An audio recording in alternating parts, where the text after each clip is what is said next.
श्रीकृष्णपरब्रह्मणे नमः। ॐ शुक्लाम्बरधरं विष्णुं शशिवर्णं चतुर्भुजं प्रसन्नवदनं ध्यायेत् सर्वविघ्नोपशान्तये। శ్రీ భగవద్గీత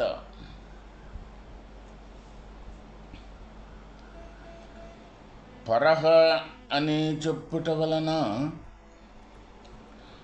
ఆత్మ దేహముతో ఉపాధితో సంబంధము లేక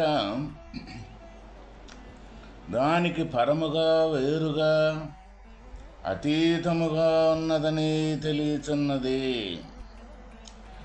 పరహ పురుష అను పదములకు పరమ పురుషుడు పరమాత్మ అనియు అర్థము చెప్పుకొనవచ్చును.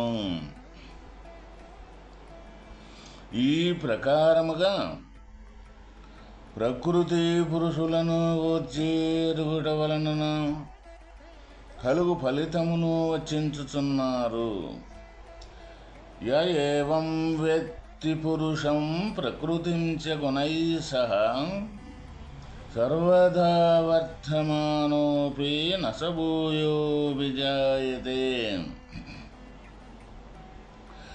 ఎవడి ప్రకారముగా పురుషుని ఆత్మను గుణములతో కూడిన ప్రకృతిని తెలుసుకొనుచున్నాడో అతడు ఏ విధముగానున్నప్పటికీ మరలా జన్మింపడు. మరలా జన్మను పొందకుండుటకు అనగా మోక్షప్రాప్తికి ఉపాయమేమియో ఇచ్చట సెలవిచ్చుచున్నారు. ఆత్మ ఎట్టివాడు, ప్రకృతి ఎట్టిది అను ఈ ప్రకారముగా ఆత్మానాత్మ విచారణ సమర్థుడయ్యుండు మనుజుడు దృక్కు దృశ్యములను బాగుగా వివేచించి చూడగలడు. కాబట్టి అతడు విచారణాశీలుడు, త్రిగుణాత్మకమై బంధజనకమై దుఃఖప్రదమైనట్టి ప్రకృతిని ఆశ్రయింపక గుణరహితమై బంధచ్ఛిదమై పరమానందరూపమైనట్టి పురుషుని ఆత్మనే ఆశ్రయించును. కావున అతడిక జన్మింపడు, ముక్తుడేయగును. ఏలయనగా ప్రకృతి పురుషుల జ్ఞానము కలవాడు అనాత్మను అనగా దృశ్యమును ప్రకృతిని తనకంటే వేరుగా చూసుచు అధ్వానితో సంగము కలయిక లేకుండాను. కనుకనే అట్టివాడు ముక్తుడై మరలా జన్మింపడని వచింపబడినది. ఇక్కడ మరలా జన్మను బంధకుండుటకు అనగా మోక్షప్రాప్తికి ఉపాయమేమియో తెలుపుచున్నారు. అంటే మోక్షము అంటే బంధములో నుంచి విడుబడటము. బంధము అంటే మనకి ఎవరైనా సరే మనల్ని బంధించినప్పుడు లేకపోతే ఒక జైల్లో పెట్టినప్పుడు అది మనం బంధము అనుకుంటూ ఉన్నాం. వాస్తవకంగా బంధము అంటే ఏదైతే ఈ శరీరము, ఈ శరీరానికి సంబంధించిన ఇంద్రియాదులు, ఈ శరీరానికి సంబంధించిన గుణాలు ఏవైతే ఉండయో అవి మొత్తము నిజము అనుకొని దీనితోటి తగులము అంటే ఆ నిజం అనుకొని దానితోటి బంధింపబడే యొక్క స్వభావం ఏదైతే ఉన్నదో అది ఇక్కడ బంధము అంటే. మరి బంధము లేకుండా ఉండటం అంటే ఈ శరీరము ఉన్నప్పటికీ ఈ శరీరానికి సంబంధించిన ఈ గుణాలు ఇవన్నీ కూడా తోటి కార్యకలాపాలు చలుపుతూ ఉన్నప్పటికీ ఏటికి అంటకుండా వాస్తవంగా నిర్వికార స్వరూపమై ఉండుట ఏదైతే ఉన్నదో అది బంధ విచ్ఛిన్నమైన స్థితి. ఇప్పుడు మనం మొత్తం కూడా ఈ ప్రతి ఒక్కరము కూడా బాగా విచారణ కానీ చేసినట్లయితే ప్రతి ఒక్కరము ఈ బంధములోనే జీవించుతూ ఉన్నాము కానీ బంధరహితముగా నిర్వికార స్వరూపంగా మనం జీవించటం లేదు. ఎందుకు అంటే శరీరమే నిజము, శరీరానికి సంబంధించిన జీవన విధానమే నిజము అనుకుంటూ ఉన్నాం కాబట్టి, శరీరము నిజము, శరీరానికి సంబంధించిన జీవన విధానం నిజము అనుకొని మనం జీవించేటప్పుడు ఇది మొత్తం కూడా మనకు భగవానుడు తెలియజేయటం ఏమిటంటే ఇది మొత్తం బంధము అని మనకు తెలియజేస్తున్నారు. ఎట్లా బంధము ఇది శరీరం అనేది వాస్తవంగా దీనికి స్వదాగా దీనికి ఏ ఉనికి అంటూ లేదు. ఇది ఒక జడ పదార్థము ఈ శరీరము. ఈ జడ పదార్థానికి చేతనము కలిగేది ఆత్మ యొక్క సత్తాతోటే చేతనం అనేది కదులుతూ ఉందన్నమాట. ఆ ఆత్మ యొక్క సత్తా అంటూ లేకపోతే, ఆత్మ యొక్క కదలికంటూ లేకపోతే ఇది ఎప్పుడూ కూడా మరణించినప్పుడు శవం కాదు, ఎప్పుడూ కూడా శవస్వరూపమే. అందువల్ల ఏ వివేకం గలవాడు, విజ్ఞానం గల భక్తుడు ఎవరైతే ఉన్నారో వాళ్ళు ఈ ఆత్మ అనాత్మ, ఈ శరీరము అంటే ఈ క్షేత్రము, ఈ క్షేత్రజ్ఞుడు, ఈ రెండింటి యొక్క విధానం బాగుగా విచారణ చేసి ఆ విచారణతోటి ఏది నిజము ఏది అబద్ధము అని ఈ రెండింటినీ బాగుగా గుర్తిరిగి నేను వాస్తవకంగా దేహం కాదు, దేహం కంటే విలక్షణంగా ఉండే ఆత్మ యొక్క స్వరూపమే అని ముందుగా తెలుసుకొని తర్వాత ఆ స్వరూపంగానే నిలబడి ఆ స్వరూపమే తానయ్యి జీవించటం ఏదైతే ఉన్నదో అది ఆత్మానాత్మ వివేకము గలవాడు చేసే యొక్క పని. ఇప్పుడు ప్రతి ఒక్కరము కూడా మరి ఆత్మానాత్మ యొక్క వివేకము సలిపినట్లయితే ప్రతి ఒక్కరము కూడా ఈ బంధములో నుంచి బయటపడి ఈ జనన మరణ చక్రములో నుంచి తప్పనిసరిగా బయటపడే యొక్క విధానం మనకు తయారవుద్దని మనకు తెలియజేయటం జరుగుతూ ఉన్నది. మనకేం బంధం ఉంది? మనం హాయిగా సంపాదన డబ్బు సంపాదించుకుంటూ ఉన్నాము, లేకపోతే పేరు ప్రఖ్యాతలు గొప్పలు ఎంతో ఆరోగ్యంగా ఉండాము అని అనుకొని మనం జీవన విధానం గడుపుతూ ఉన్నాం. కానీ వాస్తవకంగా ప్రతి ఒక్క పని ప్రతి ఒక్క కదలిక కూడా మనం మొత్తం చేసేది బంధంలోనే చేస్తూ ఉన్నాం. అసలు ఈ బంధానికి మూలం శరీరం నేనని, శరీరంలో ఉన్నంతసేపు ఈ శరీరంలో మిళితమైనంతసేపు జ్ఞానం ప్రతి ఒక్కటి కూడా బంధంతో కూడుకొనే ఉంటుందన్నమాట. ఎందుకంటే శరీరంలో మిళితం కాకుండా శరీరానికి విలక్షణంగా సాక్షిగా ఉండే స్వరూపమే మనమైతే అప్పుడు ఈ శరీరం మనకంటే విలక్షణంగా ఉంటుంది. అప్పుడు శరీరం కంటే మనం విలక్షణంగా ఉన్నప్పుడు అప్పుడు శరీరం చేసే ప్రతి ఒక్క కర్మ కూడా ప్రతి ఒక్క విధానం కూడా అవి మనకంటే కూడా వేరుగానే ఉంటాయి, కానీ మనల్ని బంధించవు. ఎక్కడైతే ఆత్మ యొక్క స్వరూపం మరుపును బడి శరీరమే నేననుకోని శరీరంతో మిళితమైనప్పుడు ఆత్మ యొక్క స్వరూపం మరుగున పట్టడం జరుగుతూ ఉన్నది. మరుగున పడ్డప్పటికి కూడా జరిగే ప్రతి ఒక్క క్రియ కూడా ఆత్మ యొక్క సత్తాతోటి. కానీ ఇక్కడ తనగాని స్వరూపం తననుకొని బంధములో పడేది ఏదైతే ఉన్నదో ఆ బంధాన్ని వదిలించుకోకపోతే ఈ మోక్షం అనే ప్రాప్తి అనేది మనకు చేకూరదు.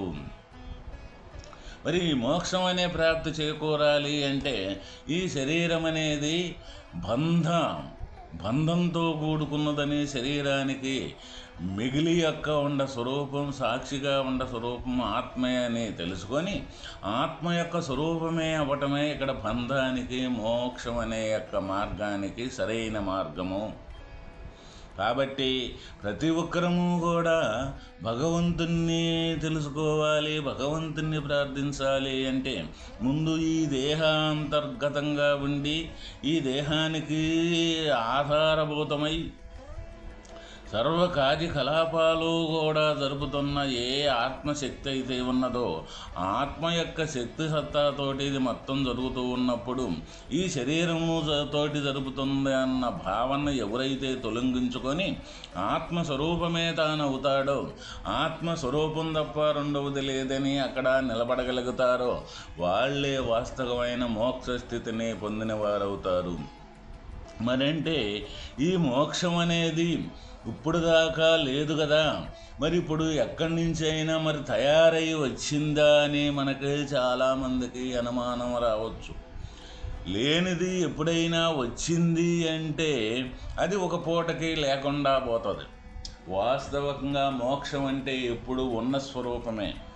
అయితే మనకి ఎప్పుడైతే ఈ దేహాహారంతో సర్వకార్యకలాపాలు, ఈ జననమే నిజము, ఈ జీవనమే నిజము, ఈ మరణమే నిజమని దీంట్లో కొట్టుమిట్టులాడేటప్పుడు దీంట్లో నుంచి బయటపడటం అంటే నువ్వు వాస్తవకంగా ఈ జననం కాదయ్యా, జీవనం కాదయ్యా, ఈ మరణం కాదయ్యా, ఈ మూడింటికి ఎప్పుడు ఆధారంగా ఉండే స్వరూపమే నీవు అని తెలుసుకునేదానికి, ఈ లేనిదాన్ని లేనట్టుగా చేసుకునేదానికి సంబంధించిన ఏ సాధనలు అయితే ఉన్నాయో వాటిని చెప్పుకుంటూ వాటిని ఆ సాధనలు చేస్తూ అటువంటి విచారణ చేస్తూ తన సహజ స్వరూపం ఏదైతే ఉందో అదే మోక్ష స్థితి.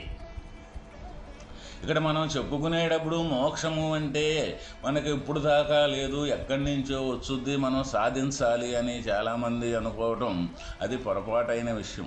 మోక్షం ఎక్కడి నుంచో వచ్చేది కాదు. ఏదైతే లేకనే ఉండాను అని కల్పింపబడిన దాంతో నిజము అను మనం ప్రయాణం చేసే యొక్క లక్షణం ఏదైతే ఉన్నదో అది లేనిది లేనట్టుగా తెలుసుకొని లేనిదానిగా నిర్ధారణ చేసుకొని ఉండదానిగా నిలబడటమే, ఉండకాడ ఉండటమే ఇక్కడ మోక్షం. ఉండటం అనేది ఎప్పుడుంది? ఎప్పుడూ ఉంది. ఈ లేనిది నిజం అనుకున్నప్పుడు కూడా ఉండదు, ఎప్పుడూ ఉంది. ఆ ఉండ యొక్క సహజత్వమే ఇక్కడ మోక్షము.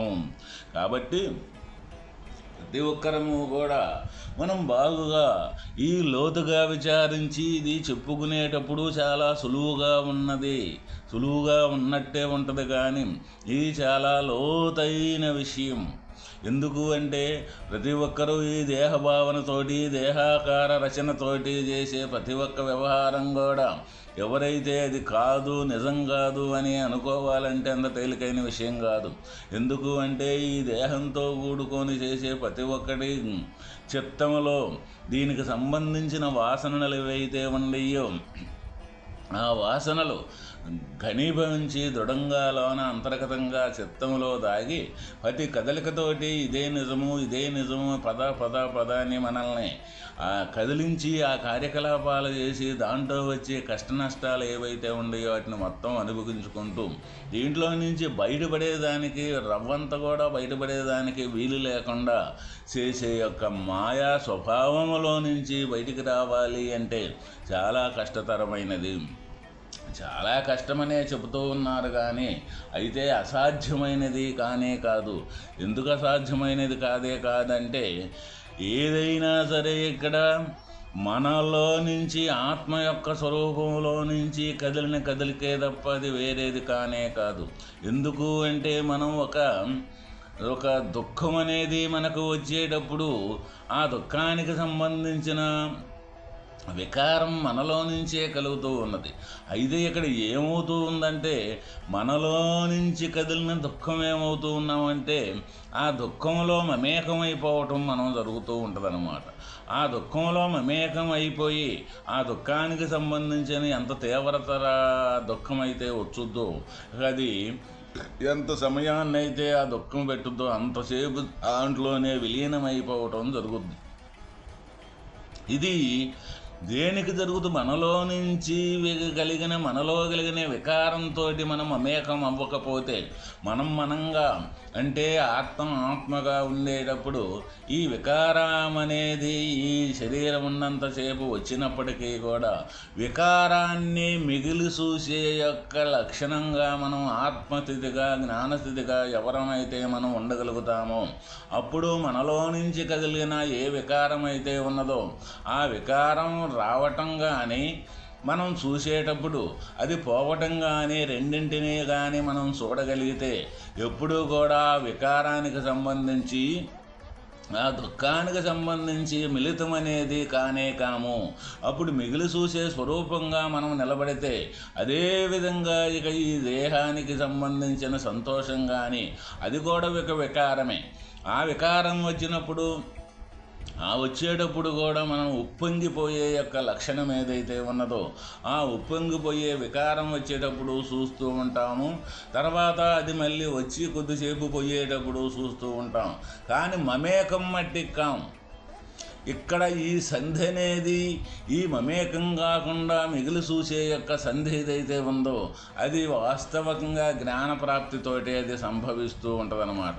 అంటే ఈ శరీరాన్ని విడగొట్టుకొని ఈ శరీరం నేను కాదు అనుకొని సంపూర్తిగా ఈ శరీరానికంటే మిగులుగా ఉండి శరీరంలోనే ఉండి శరీరానికి సాక్షిగా ఉండే ఆత్మ యొక్క స్వరూపం ఎవరైతే అవ్వగలుగుతున్నారో ఎవరైతే ఆ రూపకంగా మారిపోగలుగుతున్నారో ఆ సూక్ష్మరూపకంగా మారిపోయి ఆ నిరాకార స్థితి దాన్ని ఎప్పుడైతే పొందుతూ ఉంటాడో అప్పుడు చేసే ప్రతి ఒక్క కార్యకలాపాలు ఏ బంధము అంటూ లేకుండా అవి కూడా నిరాకారంగానే మారిపోతూ ఉంటాయి అన్నమాట. ప్రతి ఒక్క కర్మ కూడా నిరాకారంగా మారిపోయేటప్పుడు అప్పుడు కర్మ అనేది ఎవరిని కూడా బంధించేదానికి ఆస్కారమే లేదు. అప్పుడు కర్మ బంధించేది లేకపోతే ఇక జన్మ అనేది ఇక లేనే లేదు. జన్మ అనేది లేకుండా సహజ స్థితిగా ఎప్పుడైతే మనకు అటువంటి స్థితి తయారవుద్దో అటువంటి స్థితి మనం అవ్వగలుగుతామో ఏ యొక్క స్థితే ఇక్కడ మోక్షము. అక్కడి నుంచే ఇది మొత్తం జరుగుతూ ఉన్నది వాస్తవానికి.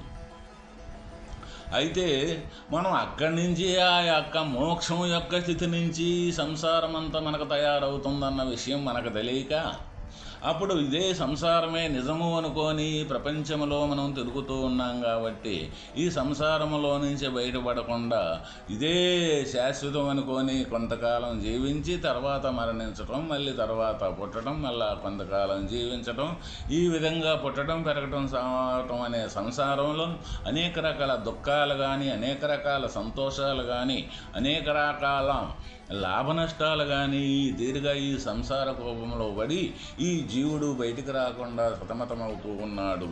కాబట్టి ప్రతి ఒక్కరము కూడా బాగుగా విచారణ చేసి భగవానుడు చెప్పిన విధంగా ఈ ఆత్మానాత్మ ఈ క్షేత్రజ్ఞుడు ఈ రెండింటి యొక్క విధానాన్ని సంపూర్తిగా బాగుగా విచారణ చేసి నేను దేహం కాదు ఈ దేహంలో ఉన్న ఆత్మ యొక్క స్వరూపమే నేను అని బాగుగా విచారణ చేసి మన దృష్టి ఏదైతే బయట ప్రపంచం మీదకి పరిగెత్తే దృష్టి ఏదైతే ఉన్నదో ఆ దృష్టిని అంతరంగంగా మళ్ళిస్తే చాలు. ఎప్పుడైతే మన దృష్టి అనేది ఆ అంతరంగానికి మళ్ళుతామో ఆ మల్లిని కానించి చేసే ప్రతి ఒక్క క్రియకి మనం మిగిలి చూసే యొక్క స్వాభావికం మనకు తయారవుద్ది. ఎప్పుడైతే మిగిలి చూడటం తయారవుద్దో మనలో నుంచి తయారైంది మనకంటే భిన్నంగా ఉంది కాబట్టి అది మనం కానే కాదు.